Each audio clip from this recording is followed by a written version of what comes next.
Почитувани гледачи, добро вечер, јас сум Антонио Крстевски, а вие го следите Централниот дневник на 1 ТВ во продолжение на станите кои го одбележаа денот.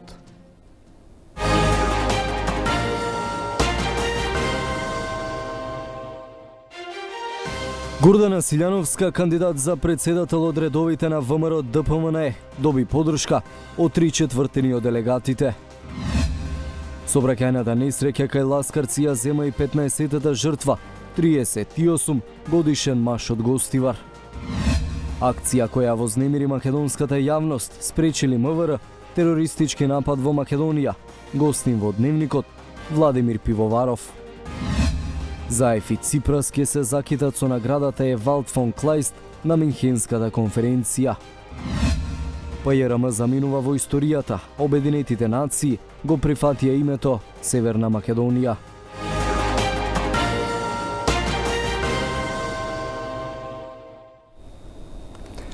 Универзитетската професорка Гордана Силјановска-Давкова го доби мнозинството гласови од делегатите на ВМРО ДПМНЕ на конвенцијата во Струга со 408 од вкупно 519 делегати. Силјановска доби поддршката со што и официјално стана кандидат за председател од редовите на опозицијата. Во Струга е колегата Христијан Баневски. Баневски повели со последните детали. Да, Антонио, конвенцијата за избор на председателски кандидат на опозицијската ВМРО ДПМНЕ за предстојните председателски избори заврши пред нешто повеќе од половина. Час и тоа со исход уште во првиот круг од гласањето, како што најави и ти, со 408 гласови професорката Гордана Силјановска е председателскиот кандидат на опозицијата за предстојните избори. Таа по нејзиниот избор по гласањето даде изјава за медиумите во која што ги најави своите први чекори и он всушност го повтори она што го и кажа по нејзиниот говор во кој што ја најави програмата за нејзината работа. Прашана за тоа дали ќе се законе дека ќе служи како председател доколку биде избрана, се разбира, на изборите како председател на Република Северна Македонија, таа не одговори директно, но рече дека е професор, не политичар, а со оглед на тоа што ова представува политичка одлука, таа би ја почитувала политичката одлука. Што се однесува до обвинувањата од владеачката СДСМ дека изборот следува дека конвенцијата е всушност фарса и дека изборот го направил Мицковски уште пред да гласаат самите делегати, таа изјави дека воопшто немала потреба да се кандидира на конвенција доколку знаела дека однапред би била избрана и дека се кандидирала бидејќи навистина верувала дека може со својата програма да придонесе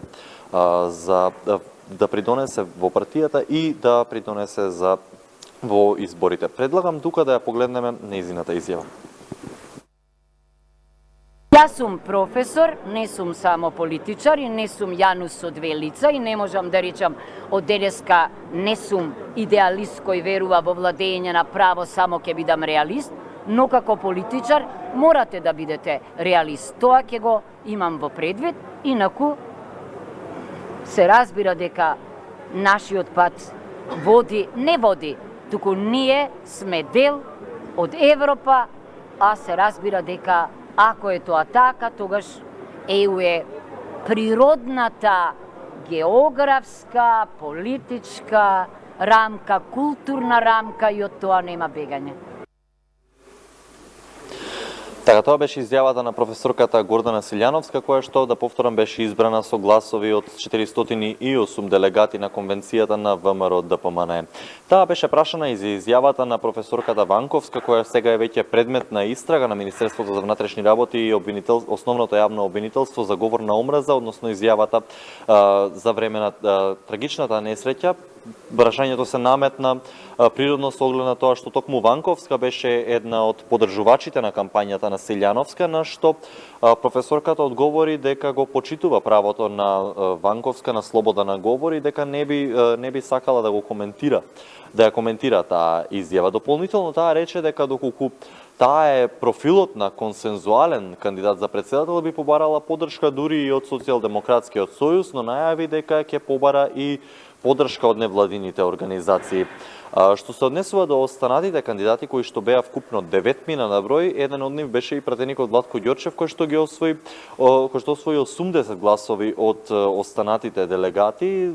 Тој рече дека ќе ја поддржи кандидатурата на професорката Силјановска и најави дека ќе се приклучи во кампањата во иднина, но секако тоа останува понатаму на нејзиниот изборен штаб да ја утврди нејзината агенда. Во продолжение предлагам да ја погледнеме изјавата на пратеникот Ѓорчев. Делегатите демократски гласа, целата постапка беше регуларна, демократска и во ред. Апсолутно стојам на располагање за кампањата. Секако мислам дека навистина имаме шанси за добар резултат и важно е за Македонија да има добар демократски баланс, затоа што за оваа власт и оваа гарнитура навистина е потребно некој да се спротивстави. Гордана Силјановска како претседател на Македонија ќе може да го направи тоа. Ние ќе парираме во парламентот, ќе парираат граѓаните исто така со нивните активности и во тој дел навистина треба да ги враќаме состојбите во Република Македонија во нормала. Токму така како што кажавме на почетокот, Гордана Силјановска е кандидатот за претседателските избори на опозицијската ВМРО-ДПМН, а ако се суди по говорите на токму еден од кандидатите на опозицијата, нивната кампања ќе започне уште утре од 8 часот од Сабајле, како што тие најавија дека ќе почнат да ги запознаваат граѓаните со нивната програма и со нивните предизборни ветувања. Меѓутоа не открија детали за тоа кога точно ќе започнат со кампањата и кога точно ќе почнат кога ќе се појават на терен помеѓу гласачкото тело. Што се однесува до конвенцијата, таа заврши уште во првиот круг, ако можам да кажам, на изненадување на медиумите и на присутните, бидејќи се очекуваше да има еден вид на трка помеѓу кандидатите, но токму професорката Силјановска освои повеќе од една третина од потребните гласови, колку што и беа потребни за да биде кандидат за претседател, односно вкупно 408 кандидати. Конвенцијата започна денеска напладне со едноминутен молк за настраданите во несреќата на автопатот Скопје-Тетово, а потоа сите 9 кандидати ја представија својата програма, а и едногласно беа избрани телата за работа на оваа конвенција. Тоа би биле деталите што се однесува од денешното гласање на опозицијската ВМРО-ДПМН во Домот на културата во Струга. Детални извештаи секако би можеле да погледнеме веќе во утрешните изданија на Дневникот и евентуално со анализи подоцна со развојот на настаните и доколку ВМРО-ДПМН навистина ја почне кампањата на терен, како што тоа го најавија во нивните говори уште од утре од 8 часот наутро. Антонио, доколку имаш прашања, побели. Баневски, немам дополнителни прашања, ти благодарам за ова вклучување во живо. А според Социјалдемократскиот сојуз на Македонија, конвенцијата на ВМРО-ДПМН е најобична фарса. Антизападниот Христијан Мицкоски сам го одбира неговиот кандидат или кандидатка. Денеска е само официјализацијата. Тоа го потврдуваат и информациите објавени во дел од медиумите блиски до опозицијата, според кој на конвенцијата е преполовен бројот на делегати кои се избрани лично од Мицкоски. Останува јавноста да види дали некој од кандидатите јавно ќе се огради од деструктивните анти-НАТО и анти-ЕУ активности и политики на Никола Груевски и Ѓорги Иванов.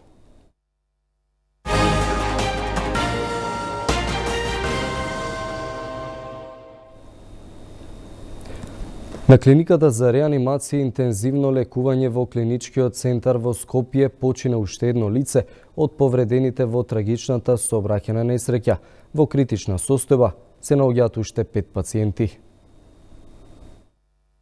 Страшната сообраќајна несреќа на автопатот Скопје-Тетово кај селото Ласкарци одзеде уште еден живот. На клиниката за анестезија, реанимација и интензивно лекување Карил во Скопје во 5 часот утринава почина 39 годишен маж кој беше во тешка состојба. За жал мора да информирам дека утрово почина 39 годишниот пациент кој што имаше многу сериозни повреди на белите дробови и на градниот кош. Сега во клиниката за анестезија и реанимација има 4 пациенти кои што се во навистина тешка и критична состојба.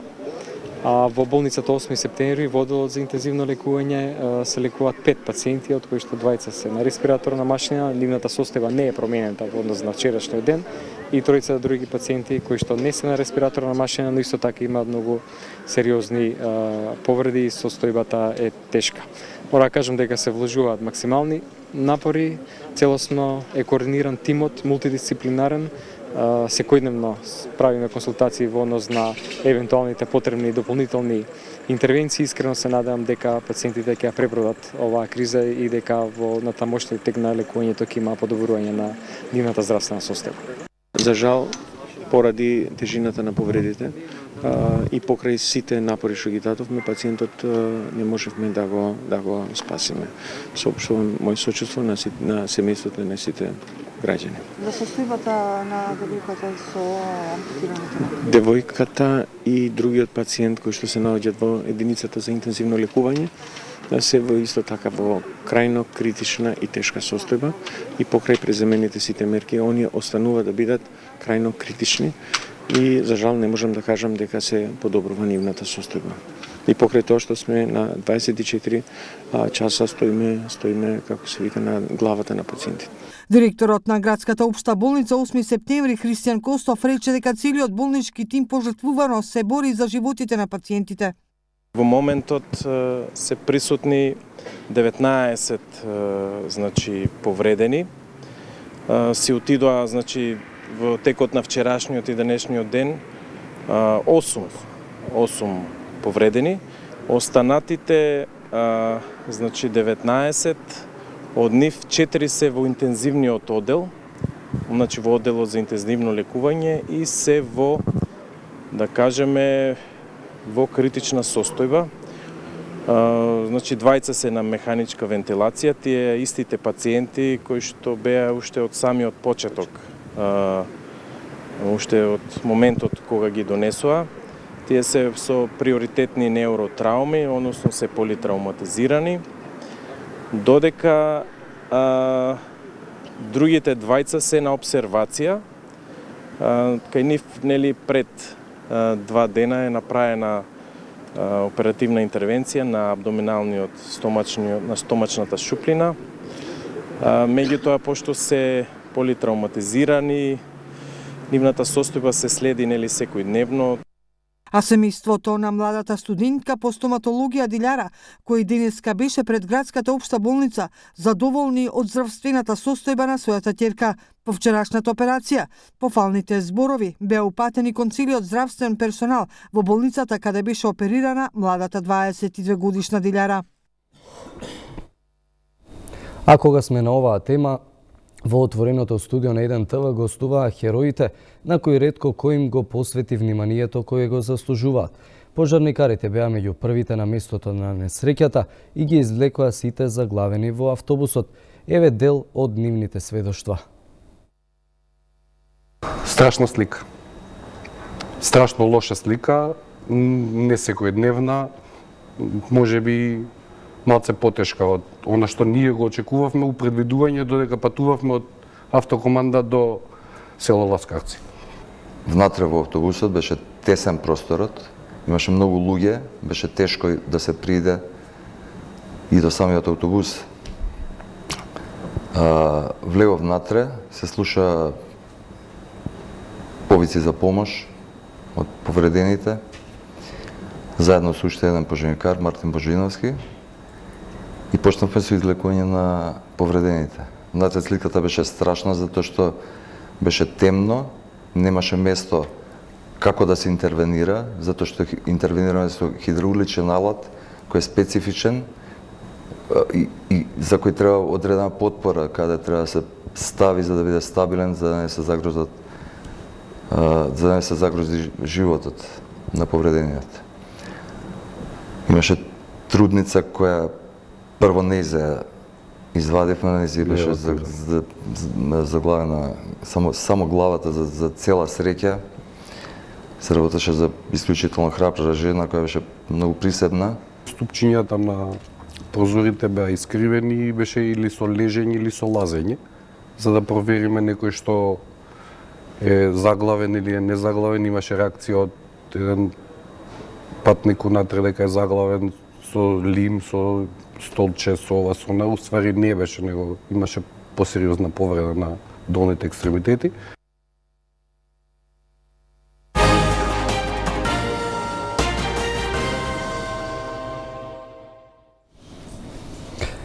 Вчера вечер Министерството за внатрешни работи соопшти дека спровеле акција со цел идентификување на можни организатори, логистичари и потенцијални извршители на терористички напад во Македонија.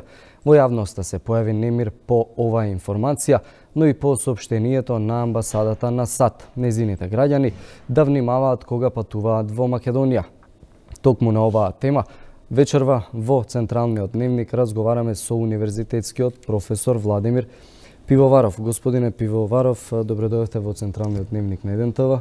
Добро вечер, благодарам за поканата.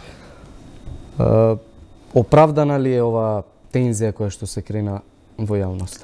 Значи, во секој општество, ваква информација секогаш е топ информација и ја крева јавноста до најголем можен степен. Значи, загриженоста зборувам. Меѓутоа, предпоставам дека Министерството за внатрешни работи сигурно направило проценка дали е потребно во ваков момент да информира јавноста за ваквата закана. Значи, предпоставам и дека имаат доволно сознанија, се водат истражни действија и затоа МВР во овој момент не излегува со повеќе детални информации со кои нормално е гладна јавноста, вие седмата сила, да ги слушнете информациите, кој, каде, како, со што, кој е таргетот на закана, внатрешна, надворешна закана.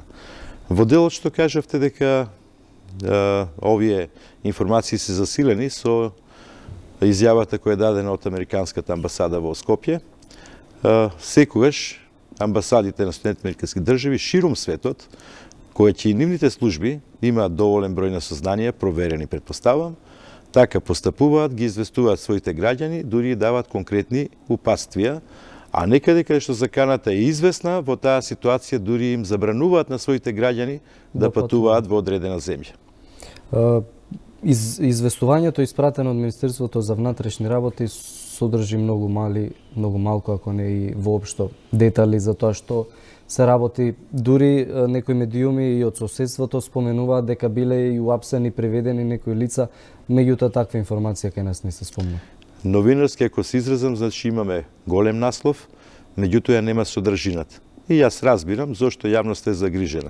Ама и пред малку спомнав дека сигурно проценките на службите се дека е ваква информација предупредувачка доволна во овој момент, за да предпоставам натаму во спроведување на другите истражни действија, дека ќе има и подетални информации, така да јавноста ќе биде, предпоставам, известена во секој момент за она што е закана кон државата. Да. Ајде малку теоретски, дали навистина во Македонија постои можност од ваков терористички напад? Ама апсолутно постои можност. Значи ние сме веќе зошто? Значи ние веќе од 2002 година сме дел од коалициони партнери сме во меѓународните сили за борба со тероризмот. Тоа се подпишани безброј меѓународни документи и во тој момент кога ние станавме дел од таа меѓународна коалиција, велам дека стануваме за терористите легална мета, значи предмет на интерес. Меѓутоа, досегашната практика покажа дека терористичките организации, пред се како ИСИЛ и претходните големи терористички организации, своите мети ги бараа секогаш на многу поважни места во светот. Њу Йорк, Бостон, Париз, Берлин, Рим, значи онаму каде што се главните водечки сили во оваа коалиција. Република Северна Македонија во овој момент, да кажеме, кога ми направиле анализа, не би имала таква закана од тероризмот затоа што тие бараат да бидат публикувани со нивниот терористички чин. Значи јавноста, медиумите, светските медиуми да пишуваат за таквите настани. Целта секојаш на терористите е да ве побудат вас новинарите, да пишувате, се предизвика крајната цел страф и вознемиреност кај граѓаните. Со ваквите акти тие предизвикуваат. Мора да напоменеме. Значи, токму ова е работата на секоја разузнавачка служба, да го превенира терористичкиот акт. Многу лесно е после завршување сите да седнуваме, да броиме жртви, да попуваме, да зборуваме што беше после битка генерали сите може да бидеме. Значи, ова е вистинската работа на секоја разузнавачка служба. Се надевам и предпоставам дека ова е дел од оние реформи кои веќе 2 години трајат во Министерството за внатрешни работи. Дај Боже да се ова првите плодови кои се убираат од резултатите на реформите. Еве, вие сте навлезени длабоко во оваа тема, дали навистина постои толку добра соработка меѓу македонската служба и службите на останатите земји од соседството, па и пошироко? Значи, таа соработка, велам, од формирањето на независна тогашна Република Македонија до денеска трае. Ова е само врв, влегувањето во членството во НАТО. Меѓутоа, од моје практично искуство ви кажам дека уште 2002 година, кога бев шеф на воено разузнавање, имавме прекрасна соработка и тогаш со спорните наши соседи, јужниот сосед, нормално во дипломатските акти и во акти за соработка бевме првата и втората страна. Меѓутоа, сите информации кои беа приберени од наша страна или они кои имаа информации за закани во Република Македонија, значи правовремено беа спроведени. Така да, иако политичарите и политиката во тој период, зборувам конкретен пример, а инаку со сите земји имаме прекрасна соработка и тогаш, иако не бевме членка на НАТО, и денеска верувам дека уште повеќе ќе се засили. Впрочем, и нашите разузнавачи беа составен дел од тимот, америчкиот тим во Багдад, значи при првото влегување нели во Багдад, така да многу големи оценки добија тогаш и признанија нашите разузнавачи кои учествуваа во тие мисии. Така да граѓаните нека бидат безбедни и сигурни дека разузнавачките информации помеѓу службите правовремено се разменуваат. Еве, додека да се оладат овие информации, какви насоки би требало да им дадат државните институции на граѓаните? Значи, основно се прави анализа од она што се случило претходно на други места, не дај Боже да се случи кај нас. Значи, јавните места секогаш се предмет каде што има повеќе маса на луѓе, тоа се јавни надпревари, да кажеме, тоа се сите места каде што има поголема маса, каде што може, и тоа е целта на терористите, секогаш да предизвикаат што повеќе жртви, што повеќе повредени, значи да пратат сигнал дека јавноста е загрозена, конфузија во општеството се внесува, се ствара недоверба кон државата, кон државните институции. Тоа е нивната крајна цел. Меѓутоа, секогаш едно прашање останува отворено: улогата на медиумите при извршување на терористичките акти. Тоа е едно посебно поглавје каде што само се напоменува во секој општество, а никако да дојдеме до еден консензус. Значи, дали и како во случаи вакви треба да се однесуваат медиумите. Значи, како според вас би требало да се однесува? Значи, секојаш треба да бидат во координација со разузнавачките служби во делот на она што може да се објави и она што не може да се објави. Некојаш ќе има потреба медиумите да известуваат за нешто што се убедени дека не е така, меѓутоа со цел истрагата нели да биде во корист на разузнавачките служби. Зборувам постфестум, по завршување на еден терористички акт.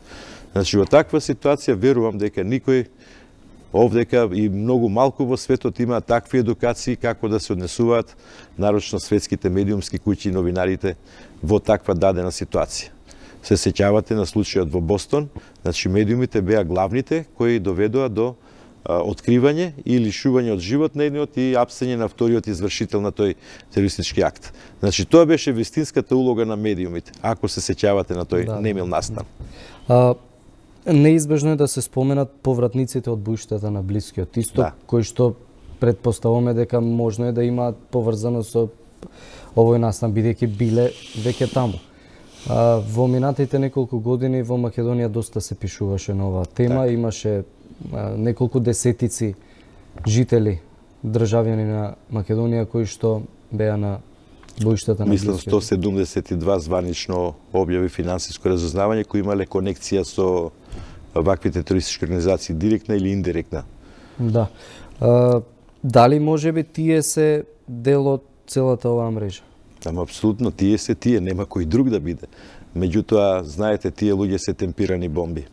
Зошто го велам тоа? Прашање само дента кога тие ќе бидат активирани. Меѓутоа, Република Македонија како дел од коалицијата, не верувам дека јавноста е запознаена, владата на Република Македонија има посебно координативно тело кој се занимава со оваа проблематика. Колку мене ми е познато, ова координативно тело во најголем дел веќе година дена работи на превенирање на таквите лица кои се вратени или такви лица кои би заминале на боиштата нели во Сирија, на Блискиот Исток. Значи, тие имаат своји програми за ресоциализација кои се однесуваат и во секторот образование, и во секторот социјала, и во секторот култура. Значи, сеопфатна акција спроведуваат со предавања и дури се вклучени во проектите заедно со меѓународна заедница во ресоциализирање на минатава година вратените 8 борци од ИСИЛ, нели, кои сега по нашите закони се наоѓаат на ослужување на казна затвор.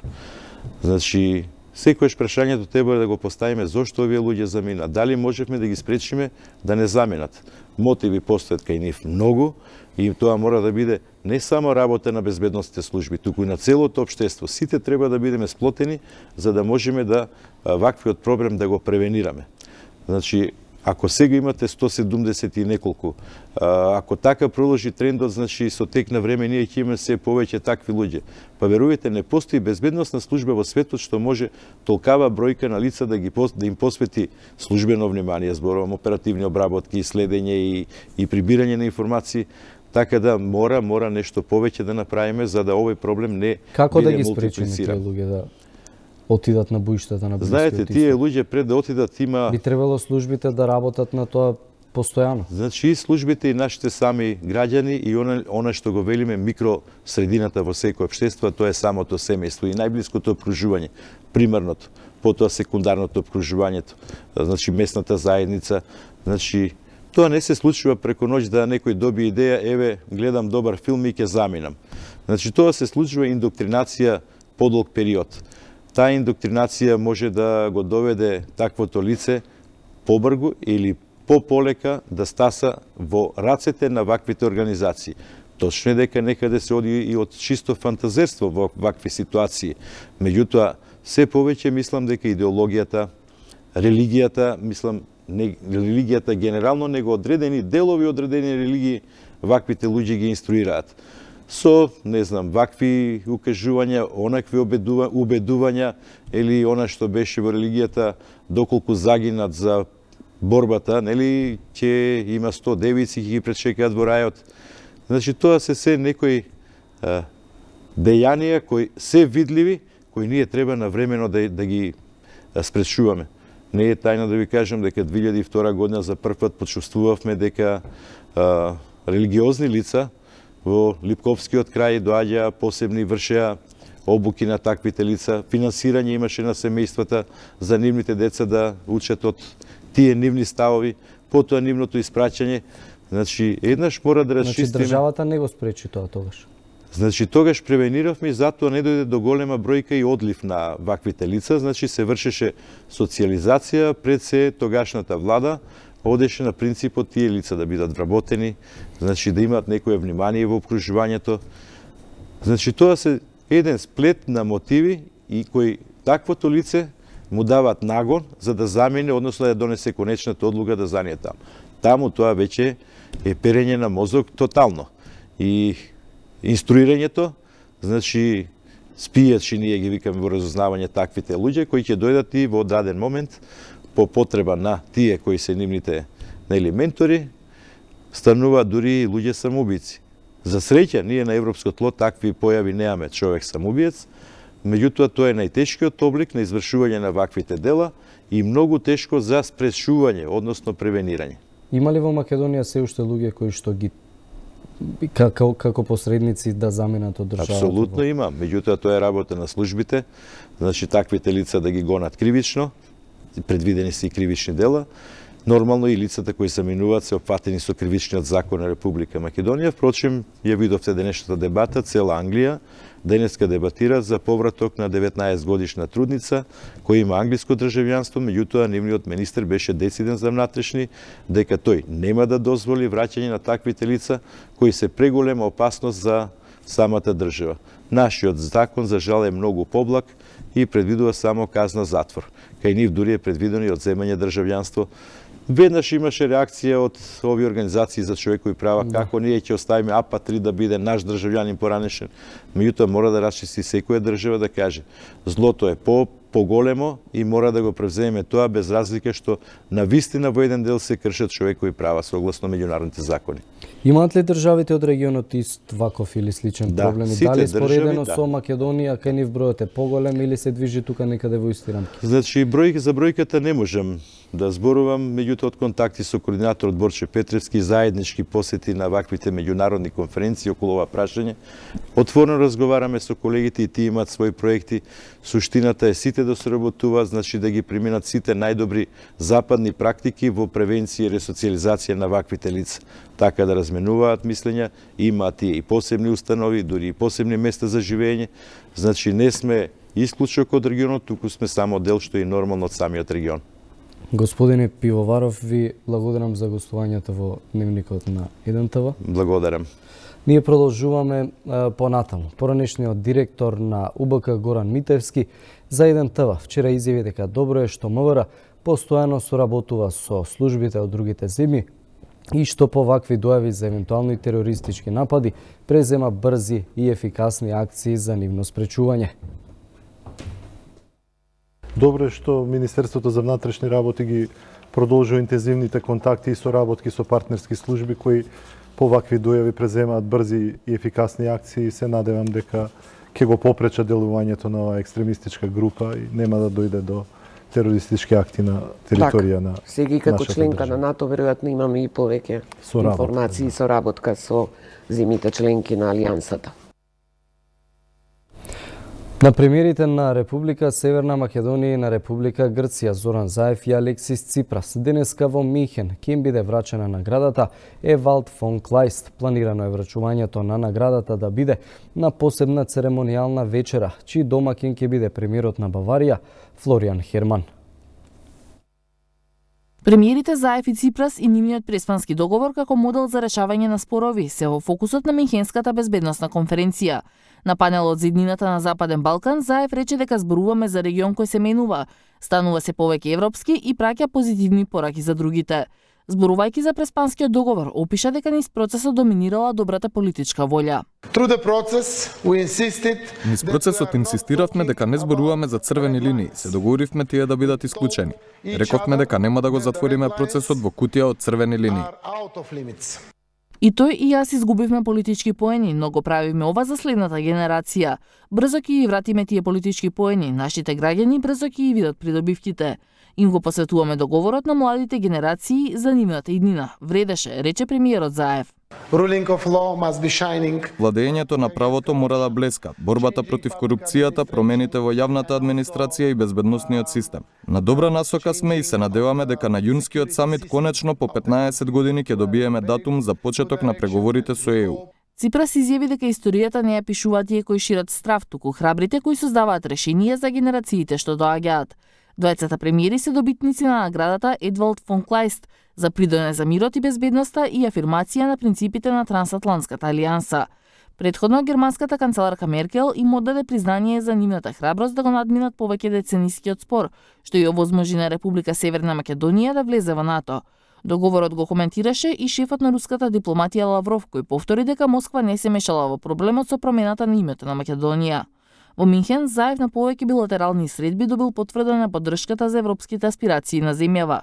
На панелот за проширувањето на НАТО, министерката за одбрана Радмила Шекеринска изјави дека со влезот на Северна Македонија се решава едно од најважните безбедносни прашања во регионот. Таа имаше билатерални средби со колегите од Италија, Германија, Финска и Холандија, кои потврдиле соработката во одбраната и безбедноста.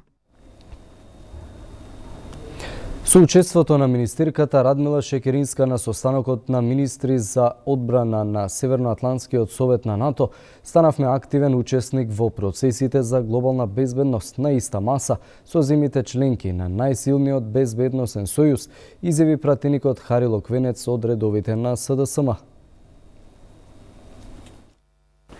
Граѓаните од цела држава се горди на историскиот успех. Ние сме НАТО.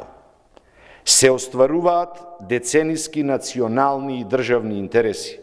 Обезбедена е иднината, стабилноста и сигурноста. Политиките на интеграција, решавање на проблемите, градењето пријателства се препознаени од нашите европски пријатели. Протоколот за пристапување на Република Северна Македонија во НАТО веќе започна да се ратификува во земјите членки на Алијансата. По Република Грција, протоколот веќе е ратификуван и од парламентите на Словенија и Република Албанија. Ја заменија референцата поранешна Југословенска република Македонија со Северна Македонија во списокот на признати држави. Промената во Обединетите нации е направена на 14 февруари во вечерните часови. Министерството за надворешни работи истата вечер ги достави вербалните ноти до Обединетите нации со кои информира за настанатите промени со името на земјата. Договорот меѓу Атини и Скопје со посредништво на Обединетите нации за формално признавање на Република Северна Македонија е добредојден историски чекор што треба да го поддржат регионалните и меѓународните земји членки, објави претходно генералниот секретар Антонио Гутереш.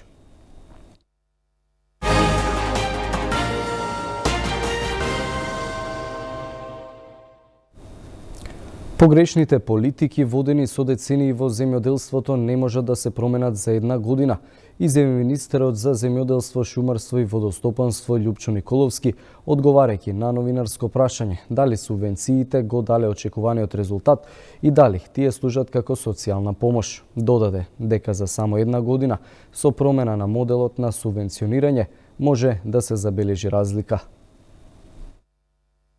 Го леснуваме аплицирањето при субвенционирање, односно воведуваме засадена површина што ја прејуваат градинарите да биде збирно за сите градинарски култури, а не како досега за секоја култура посебно. Ова значи дека земјоделците може да аплицираат за субвенции со минимална вкупна површина од 0,2 хектари, а не како досега за минимум 0,2 хектари по култура, односно 2 декари поединечно по култура. На овој начин и со оваа клучна промена очекуваме драстично намалување на земјоделците кои претходните години се одбивани заради административните процедури и можни технички грешки при аплицирањето. Ова го констатиравме и при нашите анализи, но ова беше една од клучните забелешки при нашите средби во 2018 година во Струмичкиот регион. Затоа излегуваме во пресред на ова барање.